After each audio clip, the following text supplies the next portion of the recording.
Buenas tardes. Vaya abriendo su Biblia, por favor, en 1 de Juan 5:16. Vamos a seguir con nuestra serie, La lucha contra el pecado. El tema de hoy se titula El pecado de muerte. El pecado de muerte. Y vamos a tomar 1 de Juan 5:16 para a partir de estos textos dar la enseñanza. Dice 1 de Juan 5:16: Si alguno viere a su hermano cometer pecado que no sea de muerte, pedirá y Dios le dará vida. Esto es para los que cometen pecado que no sea de muerte. Hay pecado de muerte, por el cual yo no digo que se pida. Toda injusticia es pecado, pero hay pecado no de muerte. Sabemos que todo aquel que ha nacido de Dios no practica el pecado, pues aquel que fue engendrado por Dios le guarda y el maligno no le toca. Fíjense que estos versículos se tienen que interpretar a la luz de toda la carta que escribió Juan, la primera epístola, y tenemos que ir un poco hacia el trasfondo histórico para poder entender qué significa el pecado de muerte. Hay algo aquí que quiero subrayar en el versículo 16 sobre la importancia de orar unos por otros. Dice, si alguno viere a su hermano cometer pecado que no sea de muerte, pedirá por esa persona a la que tú has visto que está pecando y Dios le dará vida. Mire, continuamente la gente me pregunta, gente de aquí o a veces por internet me mandan correos, etcétera, y me dicen, pastor, ¿qué hago? Porque mi hijo, dice, pues él iba a nuestra congregación y todo bien, estaba en la alabanza, etcétera, pero se le atravesó una muchacha que no es cristiana. Dígame qué hacer para que él vuelva al camino. Entonces mi respuesta es bien simple, orar. Bueno, ya sé que tengo que orar. Dice, pero dígame qué puedo hacer para que él vuelva al camino del Señor. Orar. Bueno, sí, pero yo quiero que usted me aconseje qué es lo que debo de hacer para que él vuelva. ¿Qué debo hacer? Orar. ¿Eso es lo que debemos hacer, sí o no? Vamos a leerlo de esta manera. Si alguno viere a su hijo, a su esposa, es que mi esposo anda coqueteando con una que no es, hermano, y no sé qué. ¿Qué debo de hacer? Orar. ¿No dice eso? Si alguno viere a su hermano cometer pecado que no sea de muerte, pedirá. ¿Y Dios qué? Le dará vida. Entonces, ¿qué tenemos que hacer? Orar. Porque la oración es confiar en la omnipotencia de Dios.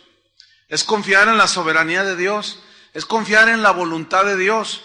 Y es la voluntad de Dios que cuando nosotros, sus hijos, pecamos y alguien intercede por nosotros, levantarnos y sacarnos de ahí. Es su voluntad. Entonces, ¿qué tienes que hacer con tu hijo, con tu esposa, que son cristianos, porque aquí habla del hermano? ¿Qué tenemos que hacer? Orar. Confiar en Dios. Dice, esto es para los que cometen pecado que no sea de muerte. Y luego sigue en el versículo 16, estoy leyendo, hay pecado de muerte, por el cual yo no digo que se pida. ¿Qué es el pecado de muerte? El pecado de muerte, aquí en el griego significa así literalmente, es el pecado cuyo fin es la muerte, cuyo destino final es la muerte. Ahora, ¿en qué consiste el pecado de muerte? Nosotros hemos oído que los 7 pecados capitales, ¿verdad? Los pecados mortales. Pero esa no es una enseñanza muy acorde a la Biblia. Entonces, ¿en qué consiste este pecado, el pecado de muerte? Bueno, el pecado de muerte consiste fundamentalmente en manifestar el espíritu del anticristo. Pero aquí viene otra pregunta. ¿Y cuál es ese espíritu del anticristo? ¿Y cómo se manifiesta el espíritu del anticristo? Juan, el mismo apóstol, nos responde lo que es el espíritu del anticristo y cómo se revela, en qué consiste el pecado de muerte. Vamos a 1 de Juan 2:18. 1 de Juan 2:18. Dice: hijitos, ya es el último tiempo, y según vosotros oísteis que el anticristo viene. Así ahora han surgido muchos anticristos. Por esto conocemos que es el último tiempo. Vamos al versículo 21. No os he escrito como si ignoraseis la verdad, sino porque la conocéis y porque ninguna mentira procede de la verdad. ¿Quién es el mentiroso? Sino el que niega que Jesús es el Cristo. Este es anticristo, el que niega al Padre y al Hijo. Todo aquel que niega al Hijo tampoco tiene al Padre. El que confiesa al Hijo tiene también al Padre. Ahora, déjeme decirle algo. El pecado de muerte, que consistía básicamente en negar la divinidad de Jesús, en negar y despojarlo de su omnipotencia, de su omnisciencia, de que Él todo lo sabe, despojarlo de sus atributos y rebajar a Jesús como un hombre común y corriente como usted y como yo. Básicamente en eso consiste el pecado de muerte. Pero el pecado de muerte tiene que ver con el gnosticismo. ¿Qué es el gnosticismo? El gnosticismo es una filosofía, una doctrina filosófica religiosa que atacó el cristianismo o se infiltró en las iglesias del primer siglo. Y esta es la razón del por qué Juan, el apóstol, escribió estas dos cartas. Escribió tres, pero sobre todo, fundamentalmente las dos primeras tienen que ver con debatir el gnosticismo, todas las doctrinas que se derivan del gnosticismo. Ahora, déjeme definirle el gnosticismo. Según el gnosticismo, los iniciados no se salvan por medio de la fe en Cristo, sino que se salvan mediante lo que ellos llaman la gnosis. Gnosis en griego significa conocimiento. Es decir, que ellos, el gnosticismo afirmaba que el conocimiento de cosas espirituales eran superiores a la fe. Bueno, eso no dice la Biblia, ¿verdad que no? La Biblia dice que somos salvos por gracia, ¿por medio de qué? De la fe.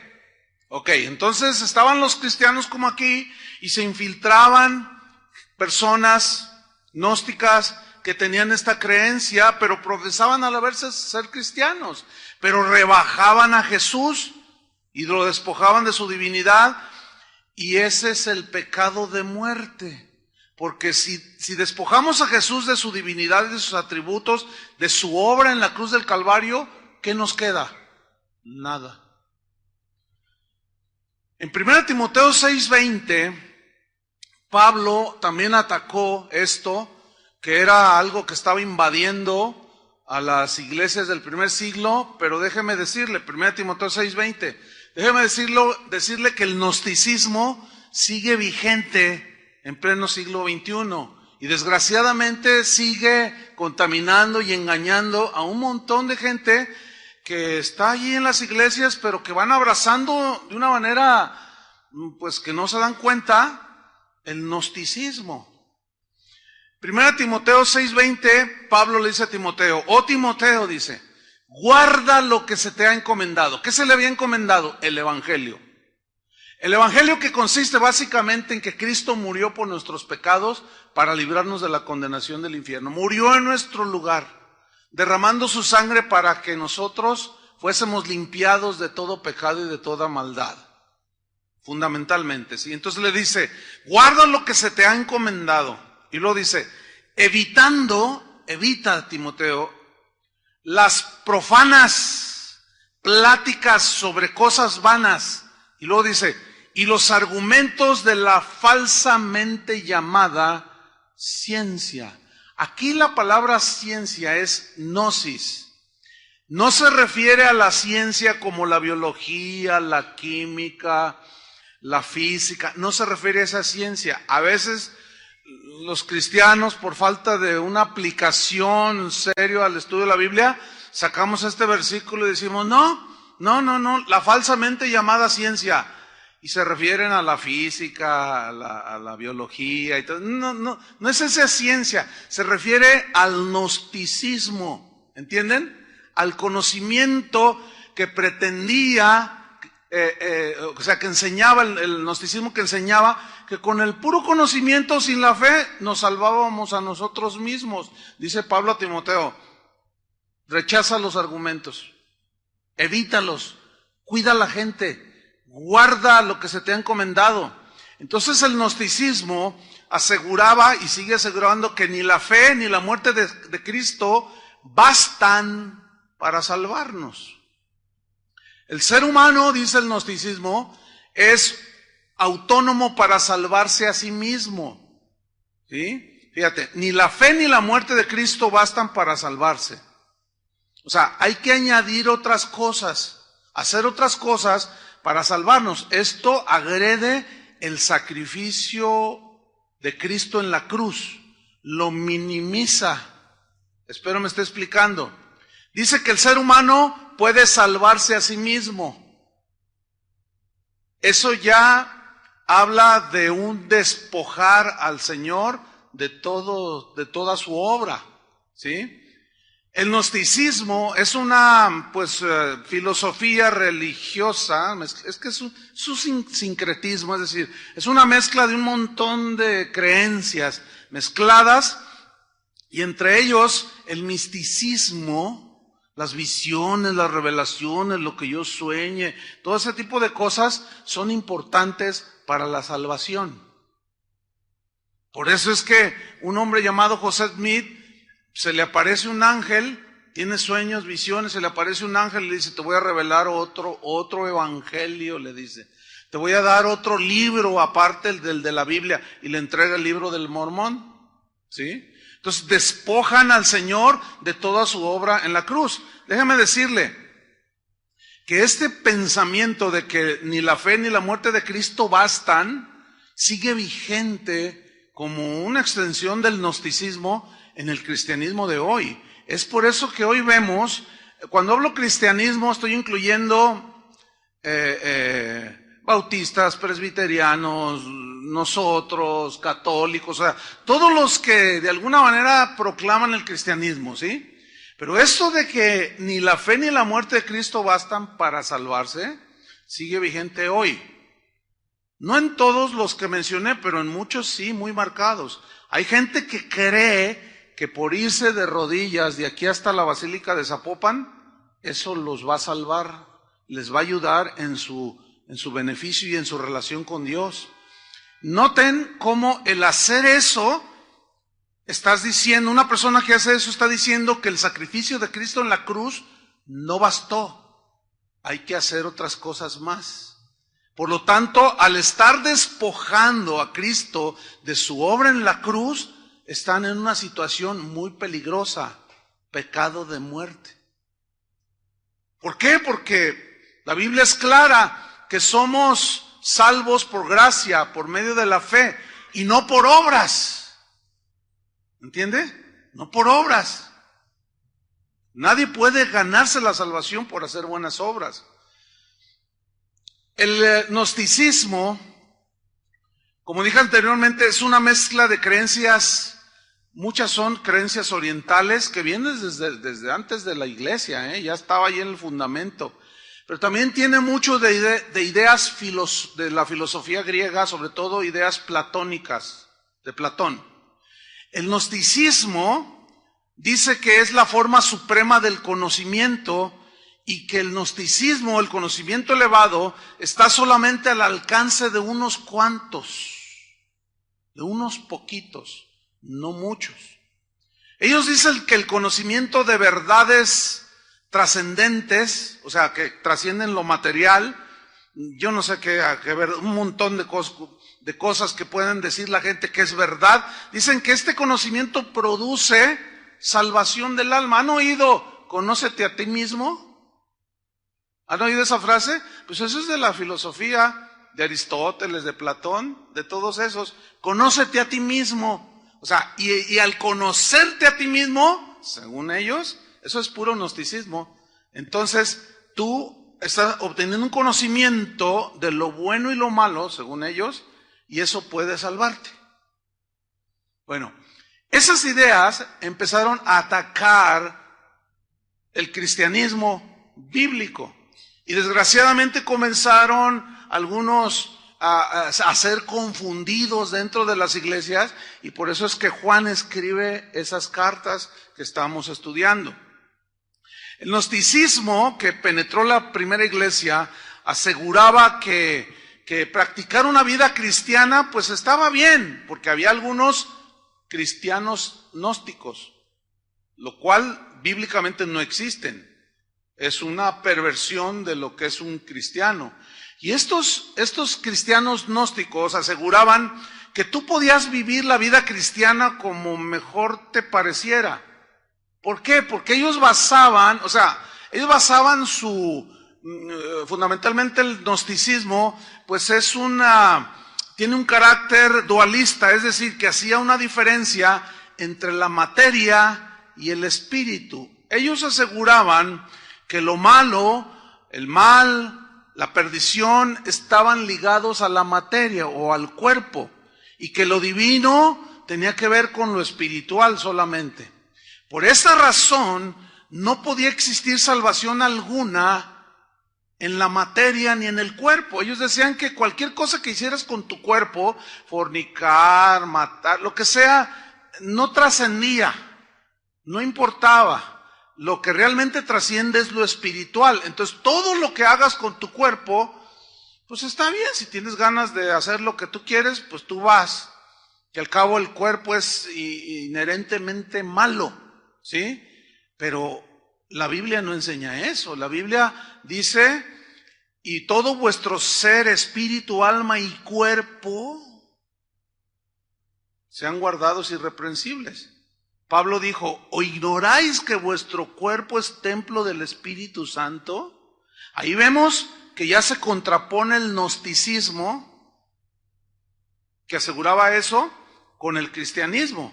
Pues déjenme decirles, de una manera muy velada, muy engañosa, este sistema de pensamiento ha penetrado las iglesias. Por eso es que hoy vemos expresiones como, no, la gracia de Dios, no pasa nada si haces esto. O el otro día me comentaba alguien que llegó allí con el pastor a decirle, oiga pastor, mi esposo anda de adúltero. No te preocupes, mira, estamos bajo la gracia. Fíjate nomás. Y le dice la esposa, esta mujer que me estaba comentando, estamos bajo la gracia, pero él anda con otra mujer. Pero no pasa nada. Al estar bajo la gracia no hay condenación ni para él ni para nosotros. Nada más espérate que aquel cambie. Suena rarísimo todo eso, ¿sí o no? Porque por un lado Pablo dice de un fornicario ahí en 1 Corintios capítulo 5 que no hicieron nada para meterlo en el orden y que caminara en santidad. Y cuando Pablo se da cuenta dice, no. Dice, a ese échenlo de la iglesia, expúlsenlo de la iglesia. Un poco de levadura leuda toda la masa. El tal debe ser entregado a Satanás.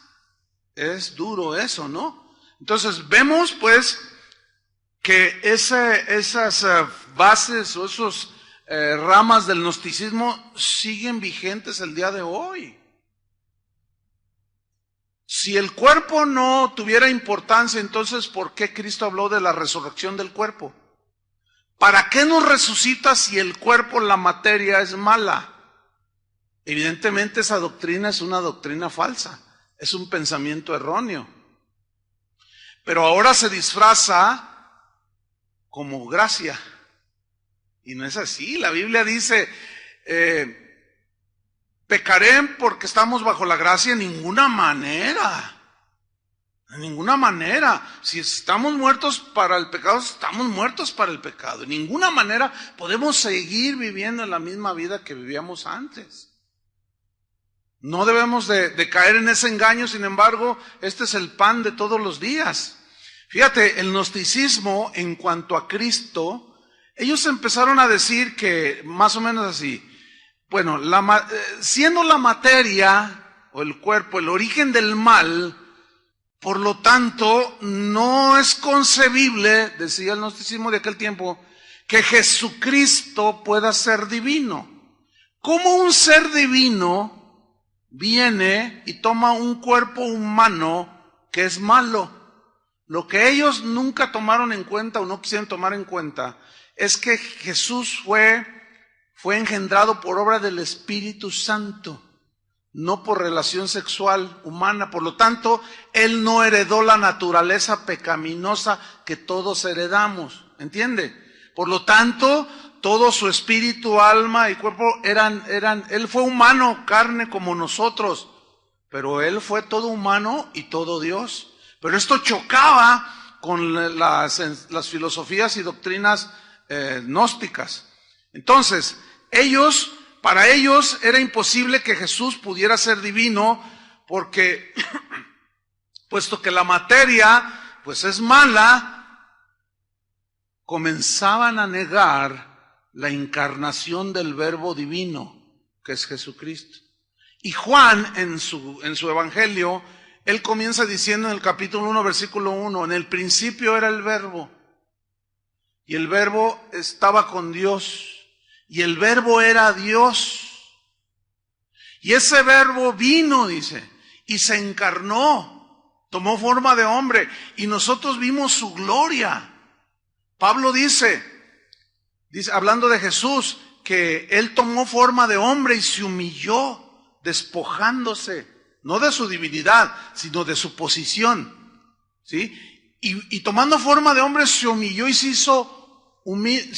hizo obediente hasta la muerte, y una muerte de cruz.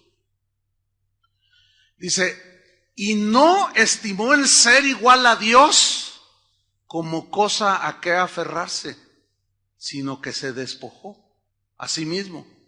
Entonces, cuando Juan detecta que el gnosticismo está penetrando la iglesia, inmediatamente el Espíritu Santo lo inspira, que es el que engendró a Jesucristo en el vientre de María, y escribe esas cartas que hoy tenemos a nuestra disposición.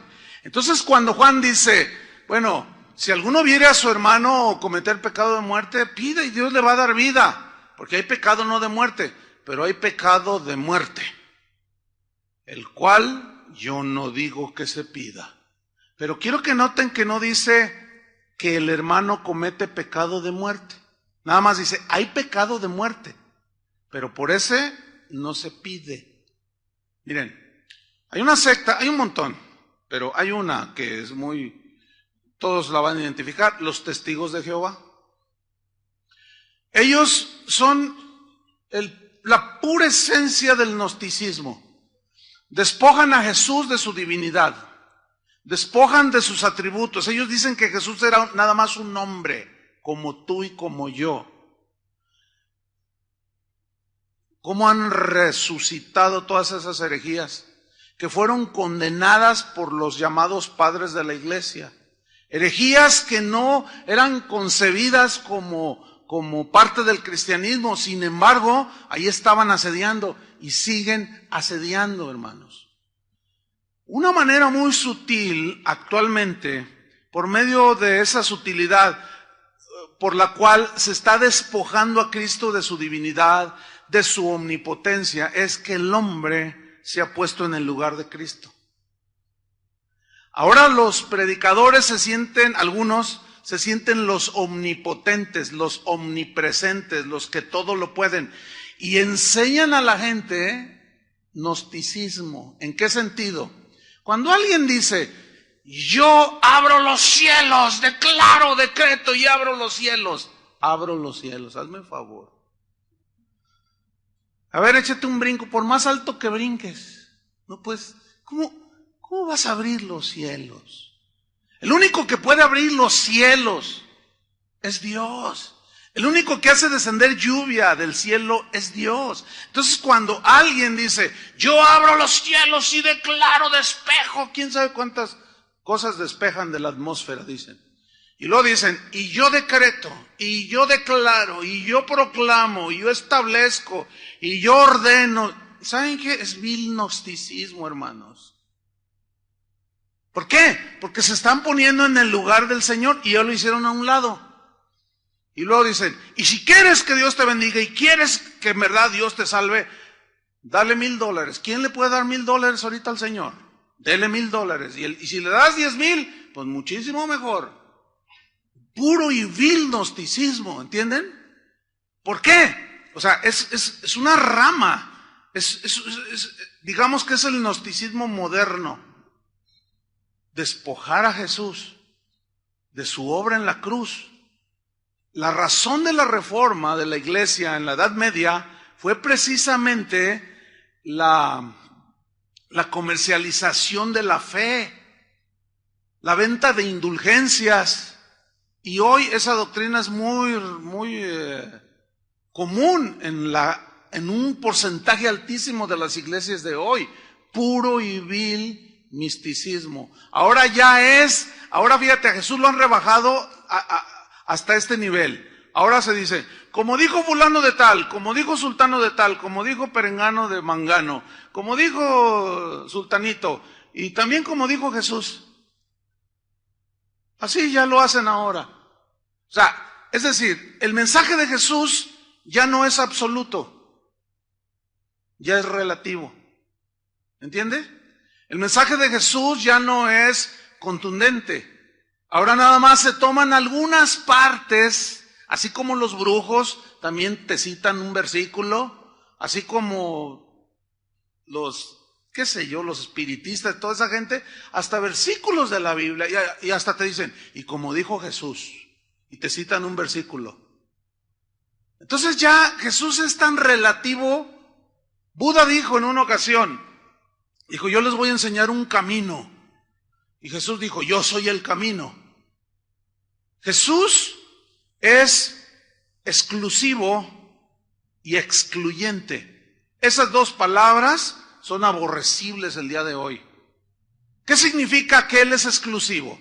Él quiere que tú seas de su exclusividad. Eso se los dijo a Israel desde el Antiguo Testamento. Por eso les dijo, no tendrás dioses ajenos delante de mí. Exclusividad. Mi pueblo, mi especial tesoro.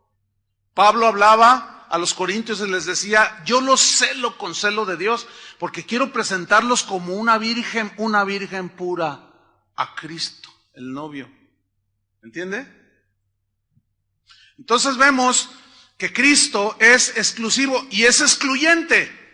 ¿Por qué es excluyente? O sea, que el Señor no acepta ningún pensamiento del tipo que sea, ninguna filosofía, ningún argumento, por más elevado que sea, para mezclar con su palabra. Ahora sí que su palabra es la ley. ¿Por qué? Porque dice la Biblia que la palabra de Dios es viva y eficaz, que el cielo y la tierra pasarán y su palabra no pasará. Entonces, por lo tanto, por consecuencia, se entiende que nosotros los cristianos, ¿cuántos son cristianos? ¿Y cristianoides? Uno que otro por allí, ¿verdad? Bueno, se supone que nosotros los cristianos no aceptamos ningún otro pensamiento que el pensamiento de Cristo. ¿Estamos o no? Si no, no seríamos cristianos. Bueno, pastor, pero yo soy cristiano gnóstico. No existe eso en la Biblia. No puedes hacer una mezcolanza, aunque muchos ya la hicieron. Y ese es lo grave, hermanos. ¿Por qué? Porque al despojar a Cristo de su obra en la cruz, de toda su sabiduría, cuando Él dijo, vayan y hagan discípulos a todas las naciones, enséñenles todas las cosas que yo les he mandado, yo les he enseñado. Eso es excluyente. O sea, no vengas con tus ideas, no quieres inventar el hilo negro. No les vas a hablar lo que tú piensas o lo que tú crees. Les vas a hablar, ¿qué? Mi palabra. Eso es ser excluyente, ¿no? Ahora, ¿por qué? Porque es Dios. Y al ser Dios, su palabra es la verdad. Su palabra es nuestra regla de fe. Su palabra es la que va a gobernar nuestras acciones y nuestros pensamientos, porque es la palabra viva, ¿entiende? Por lo tanto, al ser agredidos por el gnosticismo, Juan y Pablo y los apóstoles inmediatamente, inspirados por el Espíritu Santo, escribieron todo esto. Fíjate que el gnosticismo sostiene que Jesús en verdad fue un hombre común y que pues la verdadera misión de Cristo, decían los gnósticos de aquel tiempo, era transmitir a los humanos el principio del autoconocimiento. O sea, el conócete a ti mismo, lo platónico pues, ¿no? Porque esto iba a permitir que las almas se salvaran a sí mismas al liberarse de la materia. Entonces, resumiendo, y por consecuencia, los gnósticos aseguraban que Jesús no era Dios. Y esta es la razón por la cual se escribieron estas cartas. Ahora bien, vamos a primera de Juan 2:21, para ver cómo Juan comienza a atacar el gnosticismo y cómo empieza a dejar ahí el fundamento de la fe cristiana. Primero Juan 2:21. Dice así: no os he escrito como si ignoraseis la verdad. ¿Cuál verdad? De que Jesucristo es Dios. Sino porque la conocéis y porque ninguna mentira procede de la verdad. ¿Quién es el mentiroso? Dice el versículo 22. Sino el que niega que Jesús es el Cristo. Aquí negar a Jesús significa despojarlo de su divinidad. Eso va fundamentalmente, dice. Dice, es anticristo. O sea, está en contra de Cristo, de la obra de Cristo, de quién es Cristo. Está en contra del mensaje de Cristo. Es anti, quiere decir contra. Es anti, ¿qué? Cristo, el que niega al Padre y al Hijo. Versículo 23. Todo aquel que niega al Hijo, o que niega su divinidad, tampoco tiene al Padre. El que confiesa al Hijo, tiene también al Padre. En consecuencia, escuchen, el pecado de muerte es el pecado de los que rechazan la encarnación y la divinidad de Cristo. Son los que rechazan su obra redentora en la cruz. Son aquellos que rechazan la obra de Cristo en la cruz o que la minimizan y por lo tanto tienen que hacer cosas para completar su salvación. Este pecado es de muerte. ¿Por qué? Porque al ser Cristo el único camino al Padre, no hay otro. ¿Entienden? La Biblia dice, no hay otro nombre bajo el cielo dado a los hombres por el cual podamos ser salvos. Y cuando dice el nombre, significa todo lo que Él es y todo lo que hizo en la cruz. No hay otro nombre. Cuando el carcelero en Filipos le dice a Pablo, Señor, ¿qué debo de hacer para ser salvo? ¿Qué le dijo Pablo? Cree en Jesucristo y serás ¿qué? Salvo. ¿Ven? Fe.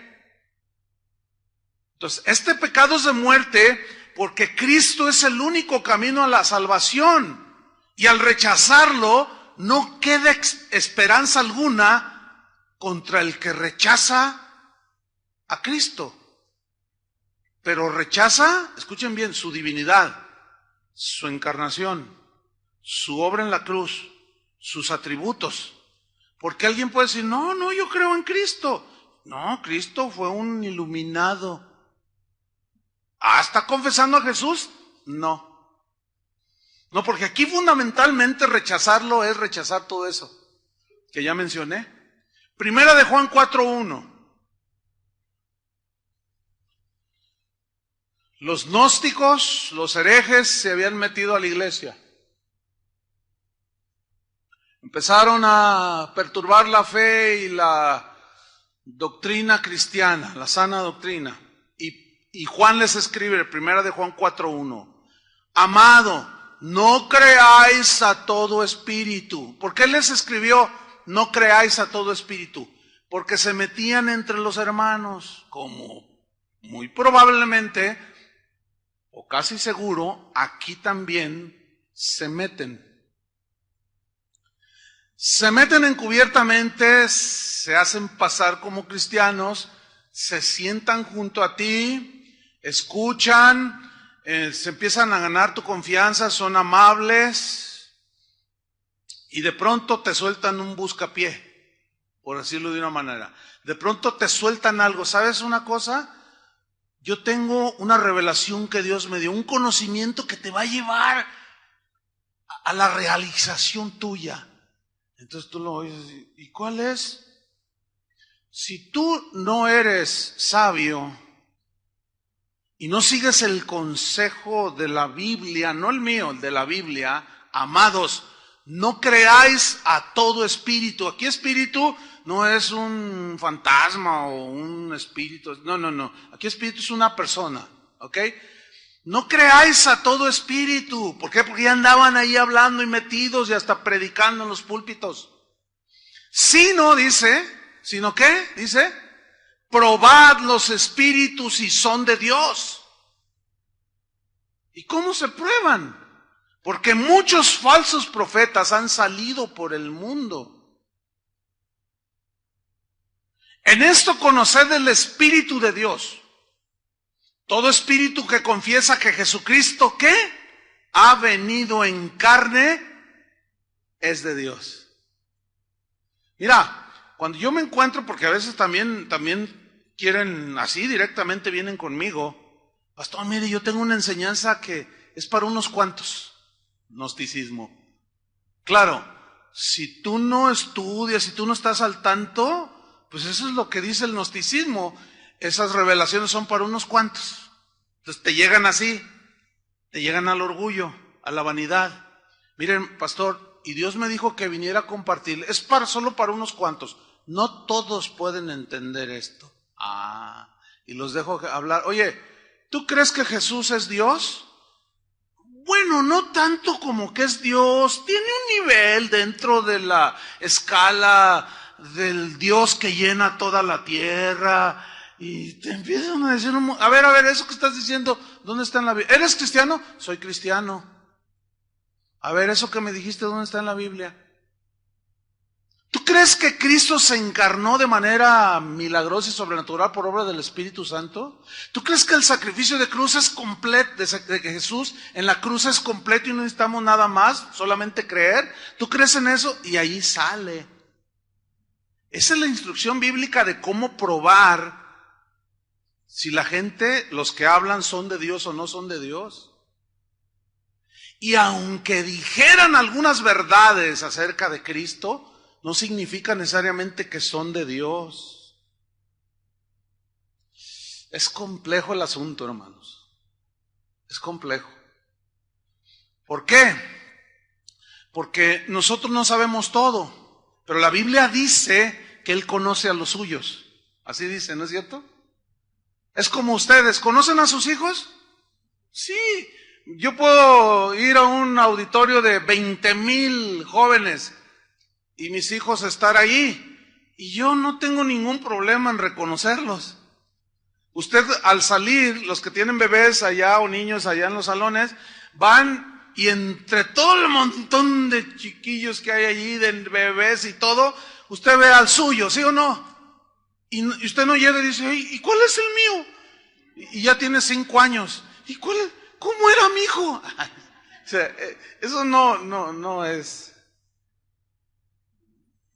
No existe eso. ¿Usted cree que si usted tiene la capacidad de saber quién son sus hijos, usted cree que Dios no pueda saber quiénes son sus hijos verdaderos? Créamelo. Y entre la multitud de 7,000 millones de personas en este mundo, Él sabe si usted es de Él. Él sabe si usted ha nacido de nuevo. Él sabe si el Espíritu Santo ha hecho la obra de regeneración. Y Él sabe si usted es una nueva criatura engendrada por Él. Él sabe. Porque Él es un padre que conoce a sus hijos. Entonces no bastan las verdades intelectuales, entenderlas intelectualmente. Tiene que haber una conversión genuina de la esclavitud del pecado a la libertad. ¿Entiende? De una vida totalmente inundada en la corrupción a una vida nueva. Claro, esa vida nueva, ya nos dimos cuenta los que hemos nacido de nuevo, que la lucha contra el pecado es bien real, ¿no es cierto? Sigue vigente. Ahí está. ¿Ah? Todo espíritu, dice, que confiesa que Jesucristo ha venido en carne, estoy en 1 Juan 4:2, es de Dios, dice. Y todo espíritu que no confiesa que Jesucristo ha venido en carne, no es de Dios. Así de sencillo, hermano. Y este es el espíritu del anticristo, el cual habéis oído que viene y que ahora ya está en el mundo. No el anticristo, sino el espíritu, la actitud de negar, de rechazar, de atacar a Cristo. Yo siempre me he hecho esta pregunta, siempre me he hecho la siguiente pregunta: ¿por qué en el mundo en el que vivimos se ataca a Jesucristo y nadie habla mal de Buda, de ninguno de los maestros en la historia de la tierra o de las culturas? Siempre es una agresión a Jesucristo, por intelectuales, por ateos, por todos, pero lo más terrible es que ahora muchos que están metidos en las iglesias. Eso es lo peor. Y ese puede ser el pecado de muerte para muchos, que aún estando dentro, niegan a Jesús. Ese es un estado terrible. Ahora bien, Primera de Juan 5:16, fíjate, de Primera de Juan 4:1, todo el capítulo, cuando llegamos a Primera de Juan 5:16, ahora se entiende lo que significa el pecado de muerte. Porque dice, si alguno viere a su hermano, estoy en la misma carta, en el mismo contexto, si alguno viere a su hermano cometer pecado que no sea de muerte, pedirá y Dios le dará vida. Esto es para los que cometen pecado que no sea de muerte. Hay pecado de muerte, por el cual yo no digo que se pida. Quiero decirles algo, Juan es muy excluyente, muy exclusivo en cuanto a su entendimiento y revelación de quién es Jesús, el Hijo de Dios.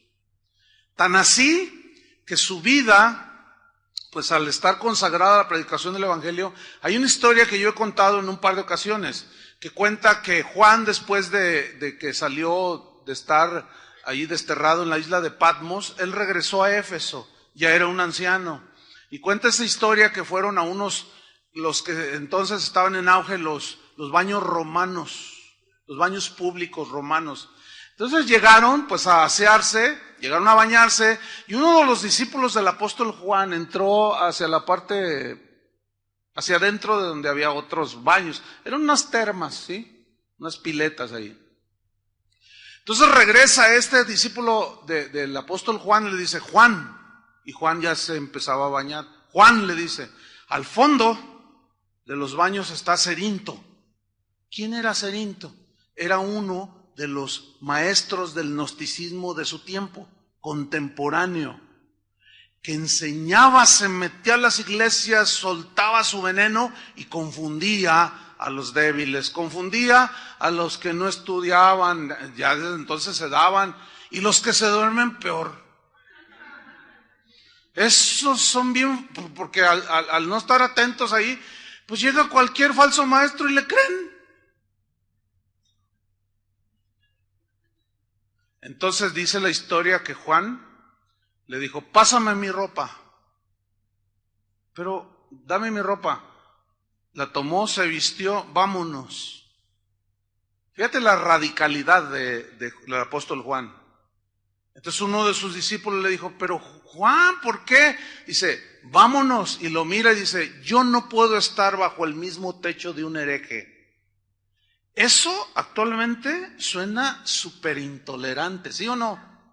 Suena, pues sí, radical, pero suena así como, ay, qué payaso. Ay, ¿dónde está el amor? Dirían los cristianos románticos. ¿Verdad? Ay, entonces, ¿cómo? Ay, que no debemos demostrar el amor. ¿Qué le pasó a Juan? Lo que pasa es que muchos cristianos, algunos cristianos, no saben ubicar las cosas en su debido orden de importancia. ¿Cómo Juan iba a tolerar? O sea, su extremismo, entre comillas, llegó al grado de decir, yo no puedo estar bajo el mismo techo de un hereje. Yo no puedo estar bajo el mismo techo que alguien que dice que Jesús, al que yo vi con mis propios ojos, vi su divinidad, lo vi caminar en el agua, lo vi decirle al viento, cesa el viento, y cesaba, lo vi resucitado, y vi cuando Tomás le metió los dedos, que me vengan a decir que no es totalmente excluyente, ¿no es cierto? Radical en cuanto a su concepto del Cristo de la Biblia. Hoy los Cristos que se predican no son los Cristos de la Biblia, hermanos. Te lo embarran con un versículo, 2 versículos para que se oiga bien. Pero en realidad te están enseñando un Cristo gnóstico que te dice, tú dame dinero y yo te salvo. Y cosas de esas, ¿me entiende? El Señor es excluyente. No tendrás dioses ajenos delante de mí. No tolera nada.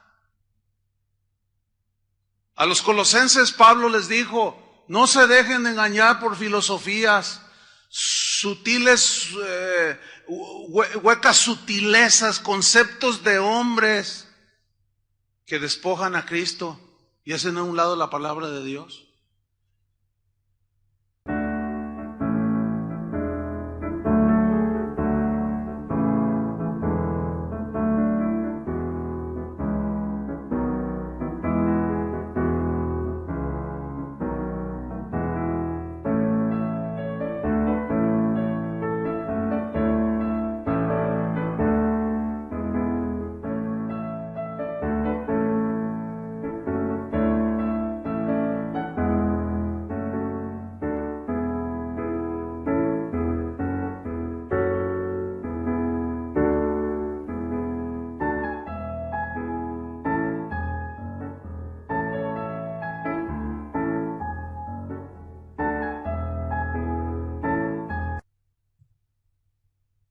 Ahora, hay una pregunta muy importante que de continuo la gente hace,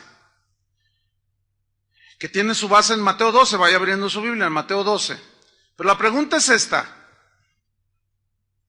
¿qué relación hay entre el pecado de muerte y la blasfemia contra el Espíritu Santo? ¿Habrá alguna relación? Probablemente sí, lo más seguro es que sí, pero vamos a escudriñar un poco. Mateo 12:32. Aquí Jesús está hablando, está rodeado de fariseos, está rodeado de gente que no creía en su divinidad, en sus atributos, lo rechazaban de manera sistemática. Mateo Tưởng vào duyên số nhưng nếu em cho số đảm bảo mình nên duyên đấy. Từ khi gặp em Google hết tác dụng bởi em là tất cả những gì anh cần tìm, giống một kho báu để ngăn người khác đụng tới. Đối đầu thế giới anh cũng sẵn sàng cân tím, ghét phải lặng im coi em như cô bạn. Nỗi nhớ đong đầy bao giờ mới khô cạn, khoảnh khắc bên nhau thời gian như ngừng trôi vì em sở hữu sự hấp dẫn vô hạn. Yêu đơn phương cảm giác khó đọc tên, mọi thứ mù mịt giống như đứng trước bão. Mãi hy vọng chờ đợi ngóng trông đến ngày nụ hôn đó sẽ một lần được trao. Hương thơm ngọt ngào vương trên mái tóc em, gây nghiện cực mạnh anh ngày đêm ước ao. Quỳnh là loài hoa đẹp nhất trong bóng đêm, cuộc đời này u tối đang cần em bước vào. Đưa cho anh cái bản đồ vì anh sắp lạc bên trong đôi mắt kia. Hãy đưa cho anh cuốn từ điển vì cảm xúc. 12:32. Él expulsa demonios. Y este es el contexto de Mateo 12. Entonces Jesús dice, a cualquiera que dijera alguna palabra contra el Hijo del Hombre, o sea, contra mí, le será perdonado. Pero al que hable contra el Espíritu Santo, no le será perdonado, ni en este siglo, ni en el venidero. ¿Se acuerdan que Pedro negó a Jesús? Pero era un verdadero discípulo. ¿Cómo está eso? Por eso fue perdonado. Porque en ese momento Pedro, en su confusión, el temor le ganó. Y lo llevó a negar que lo conocía. Esa es la realidad de la lucha contra el pecado. ¿Cuántas veces nos gana a unos la envidia, a otros los celos, a otros la avaricia, a otros la amargura, a otros el orgullo? ¿Sí? Por eso la Biblia no nos engaña, la Biblia nos dice la verdad de que dice, despojaos de los celos, la ira, haced morir en vosotros lo terrenal, fornicación, pasiones desordenadas, todos esos pecados, dice, háganlos morir en vosotros. La Biblia nos habla con la verdad. Hay una realidad en la lucha contra el pecado, ¿sí o no? Todos los días luchamos contra el pecado, con las diversas manifestaciones de la maldad y del pecado.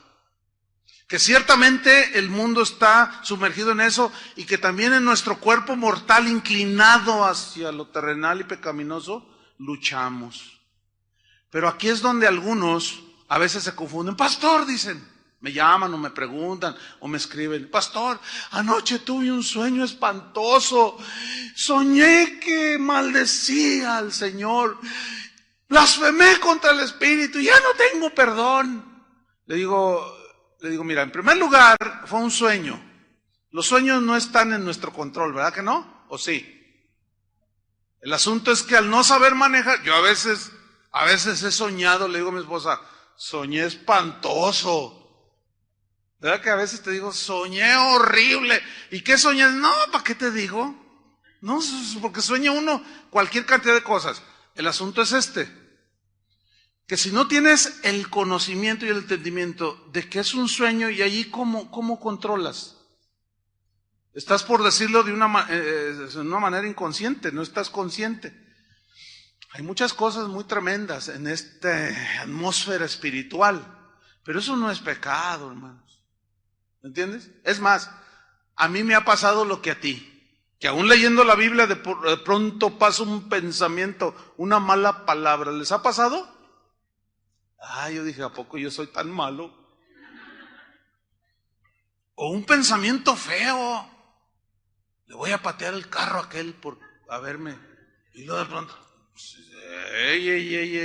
a ver, ¿qué sucede ahí? ¿Blasfemé contra el Espíritu Santo? No, hermanos. Un cristiano en la antigüedad dijo, cuando tú sueñas algo horrible o sientes, te cruza un pensamiento así como un rayo a 1000 kilómetros por hora, ¡fum! Y tú despiertas o de pronto reaccionas ante tal pensamiento y sientes algo aquí que te duele. No, esa es una buena señal, dijo. Y tiene mucho sentido. Porque si no fueras hijo de Dios, no sentirías nada. Soñaste quién sabe cuánto, dices, qué padre soñé. Qué bonito. Y luego un pensamiento, ¿de cuándo acá los del mundo, los que no conocen a Dios, les remuerde la conciencia pensar mal? Pues eso no solo lo piensan, lo hacen. Entonces, una buena señal de si eres un hijo de Dios o no, es esa. Que cuando cruza en tu mente un pensamiento que tú no lo premeditaste, y dices, ay Dios mío, ¿por qué pienso esto? Esa es una señal que eres un hijo de Dios y que estás luchando. Por eso la Biblia dice, renovaos en el espíritu de vuestra mente. La única palabra de renovar nuestros pensamientos y aprender a pensar mejor, porque eso sí se puede. El problema está en que venga un mal pensamiento y tú te centres y te claves en ese mal pensamiento. Esa es la lucha contra el pecado, pero el Señor nos da una alternativa, su palabra, meditar en su palabra. Entonces, la palabra de Cristo, dijo Pablo, more en abundancia en vuestros corazones. Si hay alguna cosa digna de alabanza, en esto pensad. Si hay algo limpio, si hay algo digno de honra, en esto pensad. O sea, pensad, eso habla de una renovación y una aplicación en las verdades de Dios y eso te produce paz. Entonces, cuando alguien dice, pastor, ya blasfemé, yo les digo, mira, tú eres hijo de Dios y no, pues sí, mira, esta es una buena señal, pero vas a tener que aplicarte más a la meditación de la palabra, a pensar como Cristo, a hablar como Cristo en cuanto a la vida cristiana. En cuanto a Él no hay duda de que para nosotros Cristo es Dios, ¿sí o no? De que su obra en la cruz fue completa, no necesitamos añadirle absolutamente nada, ningún ritual, ninguna buena obra, nada de eso ya está completa. Entonces dice, a cualquiera que dijera alguna palabra contra el Hijo del Hombre, le será perdonado, pero el que hable contra el Espíritu Santo no le será perdonado ni en este siglo, ni en el venidero. Entonces, pastor, ¿cuál es la blasfemia contra el Espíritu Santo? Se los voy a explicar. Este pasaje gira alrededor de los fariseos que rechazaban a Cristo como el Mesías. Ellos sistemáticamente negaban que Jesús fuera divino. Dicen, mira, este se hace Dios, se hace igual a Dios. Y en una ocasión les digo, ¿y qué si vierais al Hijo de Dios ir a donde estaba antes?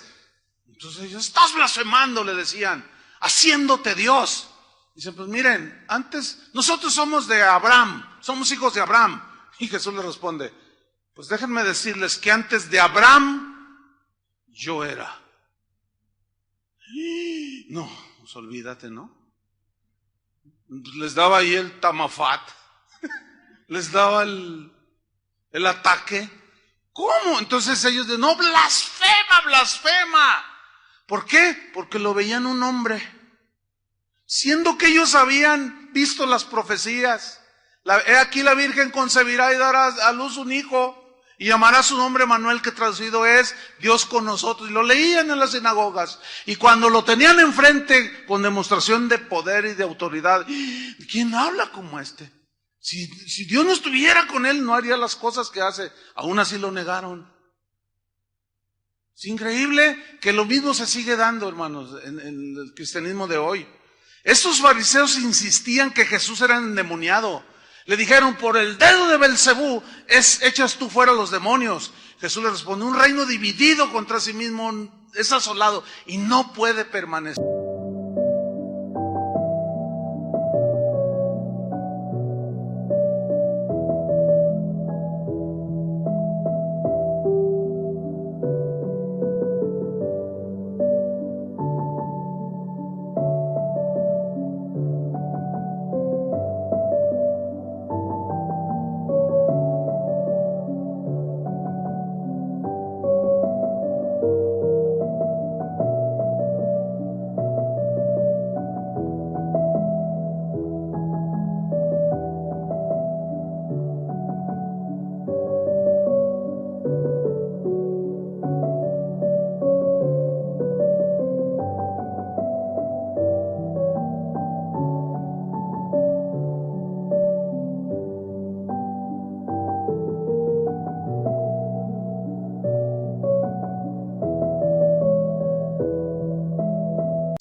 Si yo echo por el dedo de Satanás a Satanás, ¿cómo va a permanecer su reino?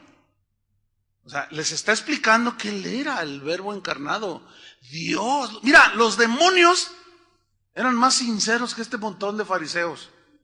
Los demonios cuando lo vieron dijeron, sabemos quién eres, sabemos que eres el Cristo, sabemos que eres ¿por qué nos atormentas antes de tiempo? Ellos saben su futuro. Dice, no nos atormentes antes, cállense, les dijo. Ellos sabían, nosotros sabemos que eres el santo de Dios, fíjate nomás. Pero ese conocimiento intelectual, ¿salvaba a los demonios? No. Lo mismo sucede con las personas. Tiene que haber una conversión, ¿entiende? Un arrepentimiento, una conversión, un arrepentimiento genuino. Y las verdades de Dios se siguen revelando y revelando, y nada te va a mover de creer que Jesucristo es el Hijo de Dios. Así venga el testigo de Jehová, el Papa de los testigos de Jehová, toque a tu puerta y te quiera convencer, tú sabes, no por verdades intelectuales o conocimiento puramente intelectual, sino que sabes en tu corazón, así como Juan. Entonces tú le vas a decir, ¿sabe qué? Discúlpeme, voy a cerrar la puerta. No le digáis bienvenido, dice la Biblia, a todo el que no trae, y lo escribió Juan, por cierto. Todo el que no trae esta doctrina, no le digáis hermano, ni le digáis bienvenido. ¿Cuál doctrina? Que Jesucristo es Dios, hermanos. Que Jesucristo es el soberano, que es el creador, el sustentador de todas las cosas. No, pásele, hermano. No, ¿cómo pásele? Hermano, no hay que ser tan inocentes, hermano. Probad los espíritus, dice Juan. Entonces, ¿en qué consiste la blasfemia o el pecado contra el Espíritu Santo?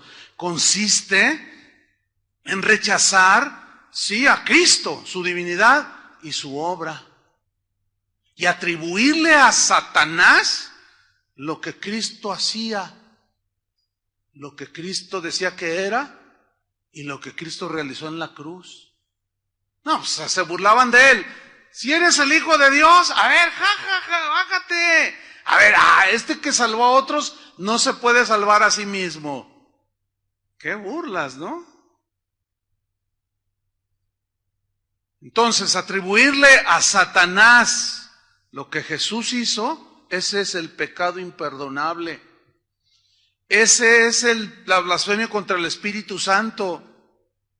Ahora, de entre todas las filosofías y mensajes que hay en este mundo, solo hay un mensaje que tiene el poder para salvar de la condenación del infierno a un ser humano. ¿Cuál es ese mensaje?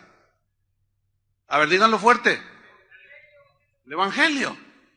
Pablo decía, no me avergüenzo del Evangelio porque es el poder de Dios para salvación a todo aquel que cree. Que es el mensaje que tiene poder. Ok. Dentro de este mensaje, de todos estos mensajes, el Evangelio es el único que nos puede salvar. Escuchen bien. Si una persona rechaza el mensaje del Evangelio, ¿qué esperanza tiene de salvación? Ninguna. Ese es el pecado de muerte. Ninguna. Por eso es que el cristiano nacido de nuevo no puede cometer el pecado de muerte. ¿Lo está entendiendo? No podemos cometer el pecado de muerte. ¿Por qué? Porque nosotros ya estamos en Cristo. No podemos blasfemar contra el Espíritu Santo porque nosotros no le atribuimos a la obra de lo que Cristo hizo, no se lo atribuimos a Satanás. Por lo tanto, un verdadero cristiano no puede cometer el pecado de blasfemar contra el Espíritu Santo ni cometer el pecado de muerte. ¿Cuántos le dan gracias a Dios por eso? ¿Por qué? Porque ya están del otro lado. Ya estamos con el Señor. Entonces, ¿sigue la lucha contra el pecado? Sigue la lucha contra el pecado. Pero ya no es la blasfemia contra el Espíritu Santo ni el pecado de muerte. Por eso Juan dijo, si veis que tu hermano comete pecado no de muerte, pedirás y Dios le ¿qué? Le dará vida. Vean que esta es una promesa tremenda, que está al alcance de todos, no es una revelación por unos cuantos iluminados. Pues que tu esposo no agarra la onda, es cristiano, sí, ya nació de nuevo, pero es de esos cristianos así medios debilones, así que mejor se va a ver, mejor se va al fútbol o antes de estar con sus hijos. Ándale, los hijos también necesitan, pues tú ándale, yo me voy con los cuates. Entonces, pues no es la voluntad de Dios, ¿verdad que no? Entonces, ¿qué vas a hacer, mujer?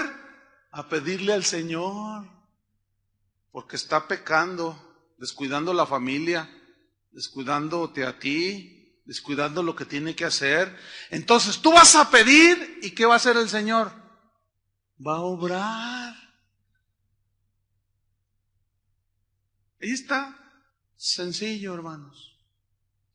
Ahora, para irnos sobre el final, si nosotros despreciamos el único mensaje, ya no nosotros, porque nosotros ya lo tenemos, por su gracia, pero si alguien descuida el mensaje, a eso se refirió en Hebreos 2.3, rápido, Hebreos 2.3. que es un versículo que si se lee así solo, como lo vamos a hacer ahora, algunos lo interpretan mal. Ese es el riesgo de no leer el contexto. Pero nosotros vamos a leerlo. Dice, Hebreos 2:3, ¿cómo escaparemos nosotros si descuidamos una salvación tan grande? La cual, una pregunta aquí. Aquí está hablando de la salvación que tiene el creyente o de un mensaje que nos da la salvación. Está hablando de descuidar el mensaje que da salvación. El mismo versículo te lo aclara. ¿Cómo escaparemos nosotros si descuidamos una salvación tan grande? La cual, habiendo sido anunciada, ahí está. Un anuncio es un mensaje, ¿no? La cual, habiendo sido anunciada primeramente por el Señor, nos fue confirmada por los que lo oyeron, o sea, por los apóstoles. Y ese mensaje de salvación se transmitió hasta el día de hoy, se sigue transmitiendo.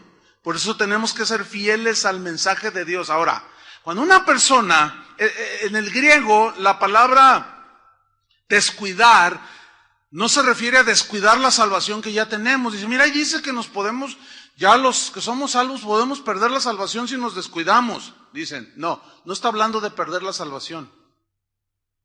Porque si así fuera, entonces, tú pecaste y perdiste la salvación.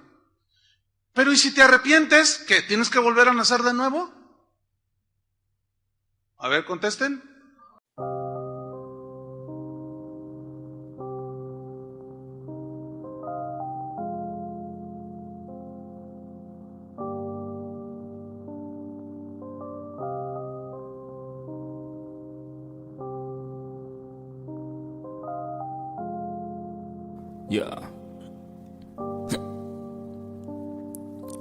Khi say anh thường hay nhắc về em, mong khỏa lấp những u tối. Khoảnh khắc về đêm nghe lại bài ca ngày xưa cũ, ta hát về nhau nhớ những giấc mơ ta từng ước. To tát về sau và đó là khi mà anh dần lụy là không làm chủ chính mình. Thấy không gian trở nên tồi tệ, mọi thứ bao phủ chính mình.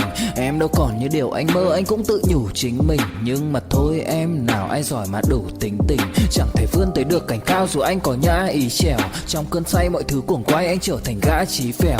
Yêu chân thành là không thay lòng dù em có như thị nở. Ý anh là em như cô tấm, nhìn em như thị nở. Đêm vắng nàng ngón tay xám vàng vì đốt cả bao thuốc lá. Căn phòng chung khi xưa nồng ấm, bây giờ sao buốt giá. Một thói xấu mà anh đã quen khi em không ở bên lâu. Anh thường ngồi trong một góc tối nhậu suốt cả đêm thâu.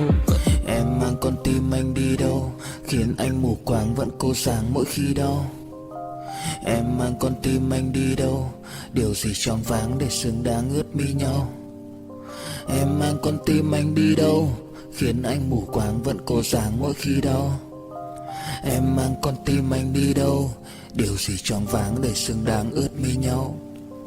Đêm thâu anh đâu muốn nỗi buồn cứ dậy thêm đâu. Tên nhau anh cố gắng không nhớ để mà quên đau. Đào sâu trong ngàn điều muốn nói nhưng chẳng nên câu. Bao lâu để tổn thương phai mở đi những vết dấu. Vì sao thiếu em đời tôi như bài văn thiếu ý. Vì sao chỉ biết yêu thôi, chẳng hiểu gì dại khờ. Khi con tim cần người không phải người cần dại khờ. Dấn thân mãi để kiếm trời dưới đất. Vội vàng mang ưu tư vào nhạc cất. Vội vàng tôi muốn tắt nắng đi cho màu đừng nhạt mất.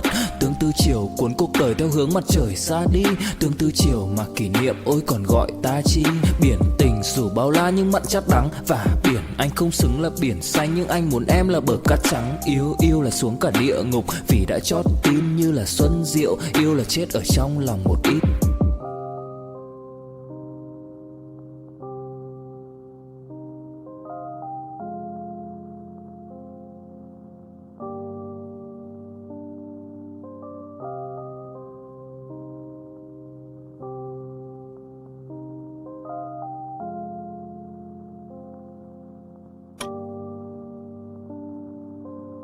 No.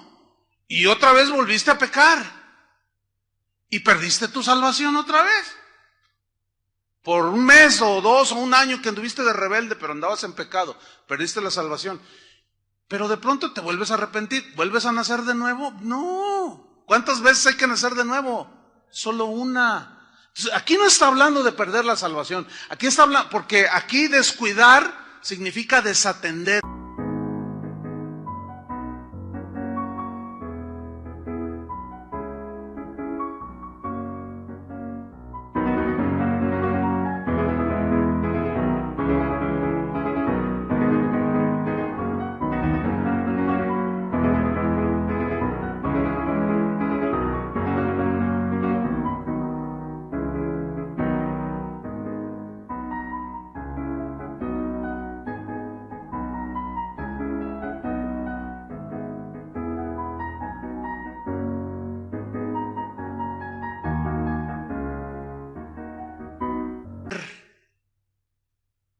el mensaje. Y es muy claro, si vemos el contexto, en Hebreos 1, vamos rápido, Hebreos 1:1, dice, Dios, este es el contexto, Dios habiendo hablado de muchas veces y de muchas maneras en otro tiempo a los padres, por los profetas, en esos postreros días nos ha hablado por el Hijo. Ahí está, nos habló, nos dio un mensaje, el Hijo.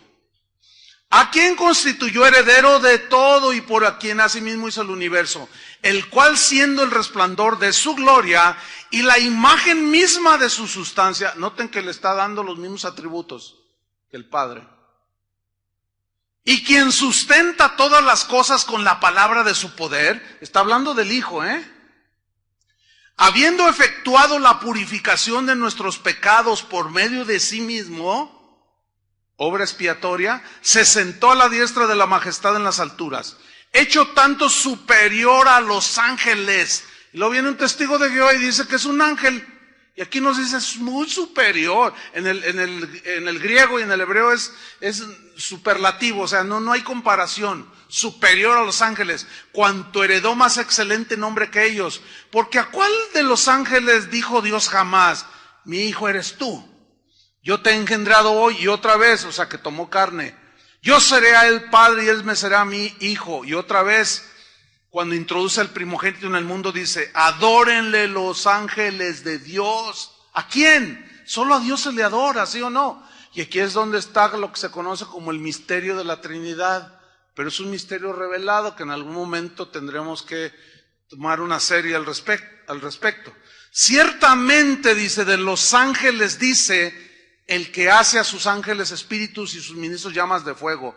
Mas del Hijo dice, tu trono, oh Dios, por el siglo del siglo. Cetro de equidad es el cetro de tu reino. Has amado la justicia y aborrecido la maldad, por lo cual te ungió Dios, el Dios tuyo, con óleo de alegría más que a tus compañeros. Y, versículo 10, tú, oh Señor, en el principio fundaste la tierra y los cielos son obra de tus manos. Ellos perecerán, mas tú permaneces. Y todos ellos se envejecerán como una vestidura. Versículo 12, y como un vestido los envolverás, serán mudados, pero tú eres el mismo. Y el mismo Hebreos dice que Jesucristo es el mismo ayer, hoy y por siempre, por los siglos. Y tus años no acabarán. Pues ¿a cuál de los ángeles dijo Dios jamás, siéntate a mi diestra hasta que ponga a tus enemigos por estrado de tus pies? ¿No son todos espíritus ministradores enviados para servicio a favor de los que serán herederos de la salvación? Entonces, entramos al capítulo 2, que es el que leímos. Dice, ¿cómo pues descuidaremos una salvación tan grande? O sea, aquel que hace un lado y desatiende el único mensaje que puede darle salvación, ya no hay más ofrenda por los pecados. Ya se hizo en la cruz. Ese es el pecado de muerte, hermanos. Por eso, escúchenme bien, ya estoy terminando, escúchenme bien.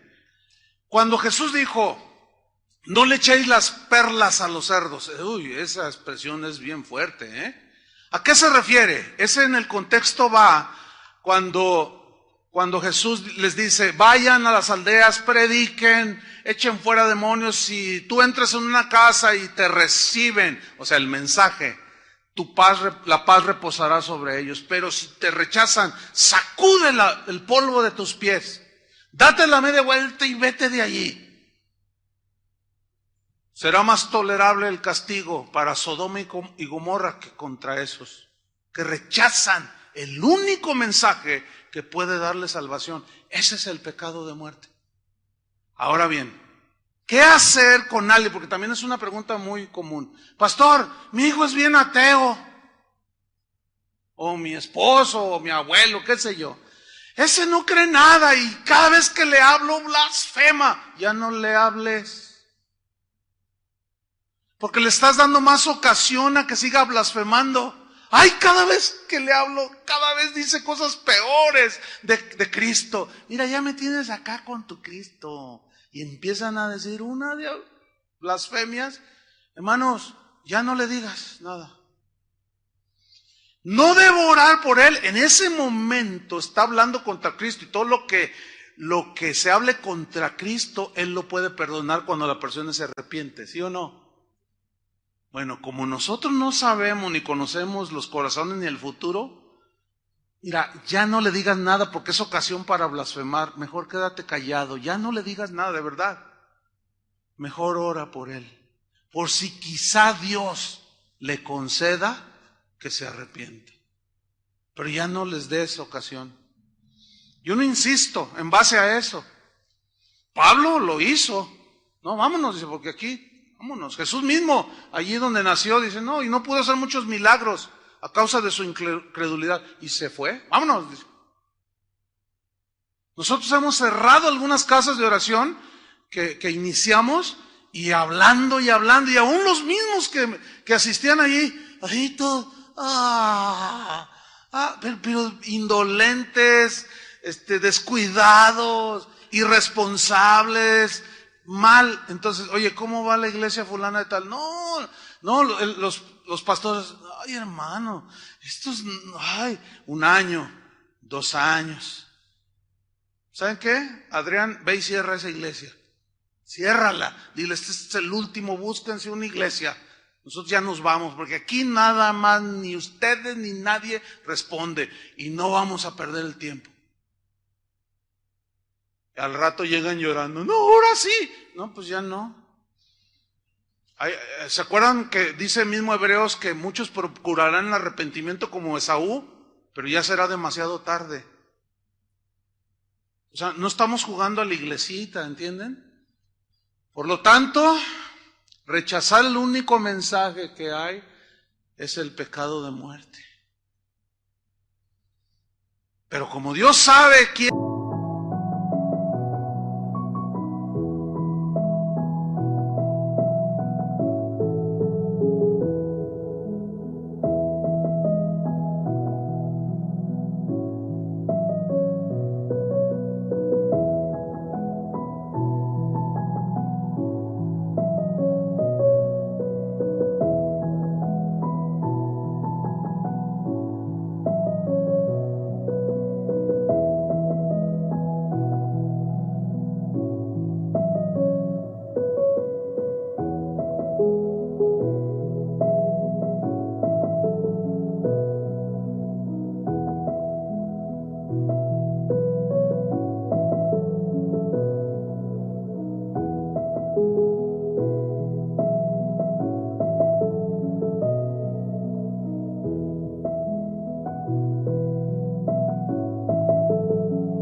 será y quién no será su hijo, encomendemos. ¿Me expliqué? Termino, hermanos, termino. El sello de los hijos de Dios es que ya no somos esclavos del pecado. Ciertamente pecamos, pero ya no practicamos el pecado. Terminamos leyendo todo el contexto, primera de Juan, capítulo 5. Van a ver cómo cobra vida todo esto. Primera de Juan 5:1. Dice así: todo aquel que cree que Jesús es el Cristo, ¿qué dice? Es nacido de Dios. Y todo aquel que ama al que engendró, o sea, al Padre, ama también al que ha sido engendrado por él, o sea, a Cristo y al Padre. Versículo 4. Porque todo lo que es nacido de Dios, ¿qué? Vence al mundo. Es decir, el pecado que nos asedia ya nos enseñoreará de nosotros. Eso es vencer al mundo, ¿entiende? Habla de la vida pecaminosa. Y esa es la victoria que ha vencido al mundo. ¿Qué? Nuestra fe. ¿Qué significa? Nuestra fe. Nuestra fe en quién es el Hijo de Dios, su obra en la cruz, que Él nos basta y no necesitamos más. Versículo 5. ¿Quién es el que vence al mundo? Sino el que cree que Jesús es el Hijo de Dios. Vamos al versículo 10. El que cree en el Hijo de Dios tiene el testimonio en sí mismo. Es decir, ese es algo que no se puede enseñar. Porque una cosa es la verdad intelectual que está acá en el cerebro y tú lo puedes entender, lo puedes descifrar bien o hasta predicar. Pero si no hay un testimonio, una experiencia que viene acá, A veces dicen, pastor, dígame cómo hago esto. No, hermano, yo les digo, eso no se puede enseñar. ¿Cómo aprendo a escuchar la voz de Dios? Eso no se puede enseñar. Mis ovejas oyen mi voz, dijo Jesús. O sea, el que ha nacido de nuevo, ha sido engendrado por Dios, es su hijo, sabe oír la voz de Dios. Mira, los bebés, así los ponen en los cuneros del DIF, ahí, ¿verdad? 1500 ahí. Y tú llegas, y está tu bebé o tu niño de 6, 7, 8 meses, y tú hablas, y el bebé reacciona. ¿Se han fijado en eso? Inmediatamente, un niño de 1 año que apenas está así en su inocencia, uno se acerca, ay, qué lindo cachetón, ay, qué bonito, y así como que, y si están medios molestitos o algo, y llega el papá, ay, ¿cómo está? Ah, vení, y el niño inmediatamente reacciona. Un bebé. Espiritualmente tiene su equivalente, hermanos. Entonces dice, porque no, dice, tiene el testimonio en sí mismo. El que no cree a Dios le ha hecho mentiroso, porque no ha creído en el testimonio o en la evidencia que Dios ha dado acerca de quién es su Hijo. Este es el testimonio, que Dios nos ha dado vida eterna, y esta vida está en su Hijo. Estas cosas os he escrito a vosotros, que creéis en el nombre del Hijo de Dios, para que sepáis que tenéis vida eterna, y para que creáis en el nombre del Hijo de Dios. Y esta es la confianza que tenemos en Él, que si pedimos alguna cosa conforme a su voluntad, Él nos oye. Y sabemos que Él nos oye en cualquier cosa que pidamos. Y si sabemos que Él nos oye en cualquier cosa que pidamos, sabemos que tenemos las peticiones que le hayamos hecho. Si alguno viere a su hermano cometer pecado que no sea de muerte, pedirá y se le dará vida. Escuchen, eso siempre está en la voluntad de Dios. ¿Lo entendieron mejor? Eso siempre estará en la voluntad de Dios. Pedirá y le dará vida. Esto es para los que cometen pecado que no sea de muerte. Hay pecado de muerte por el cual yo no digo que se pida. Toda injusticia es pecado, pero hay pecado no de muerte. Sabemos que todo aquel que ha nacido de Dios no practica el pecado. Ahí está. Ese es el sello. Pues aquel que fue engendrado por Dios le guarda. Y el maligno, ¿qué? No nos toca. No nos puede tocar porque somos sus hijos, los hijos de Dios. Versículo 19 y 20 y final. Sabemos que somos de Dios. Y el mundo entero, o sea, los que no son de Dios, están bajo el maligno. Aunque estamos en este mundo, ya no somos del mundo. Aunque estamos en este mundo donde Satanás es el príncipe de este mundo, pero él ya no tiene nada con nosotros. No nos puede gobernar ya como antes. Dice el 20, pero sabemos que el Hijo de Dios ha venido y nos ha dado entendimiento para conocer al que es verdadero. Y estamos en el verdadero, en su Hijo Jesucristo.